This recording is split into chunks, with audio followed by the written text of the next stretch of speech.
In Britain, it used to be that you could tell the quality of a newspaper by the size of its pages. There was the tabloid newspaper, with its smaller pages, huge headlines, and short, sensationalized articles. And then there was the broadsheet,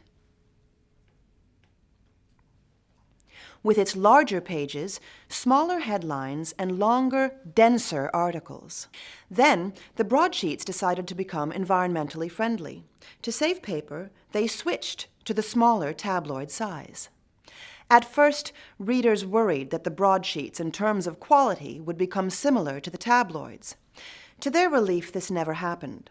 However, if the tabloids and the broadsheets are now the same size, how else can we tell them apart?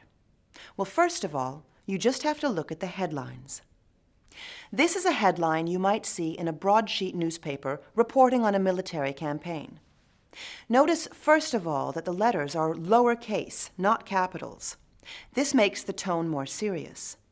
Also, apart from missing out the article "the," which is a standard headline device, it's a full sentence. Also, it's in a neutral style, presenting only the facts. Compare this to its tabloid equivalent. First of all, the headline's certainly not neutral. It's us against them. It's also a lot shorter, written in dramatic capital letters, and it uses colloquial language, language of the way we usually speak, to grab the attention of the reader. Now, let's look at other ways newspaper headlines have of grabbing our attention. This headline uses alliteration, the repetition of a consonant, to introduce the story in an eye-catching, or should I say ear-catching, way.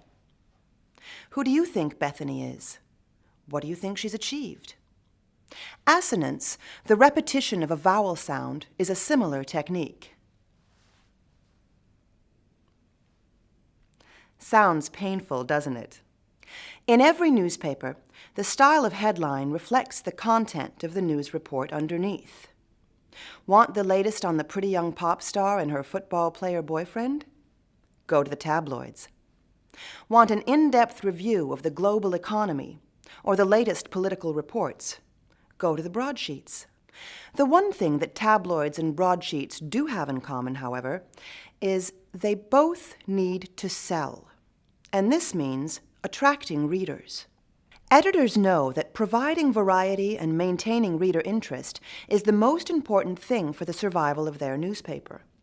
Thus, most tabloids do have a little bit of the broadsheet in them, and most broadsheets, though they might not admit it, have a little bit of the tabloid.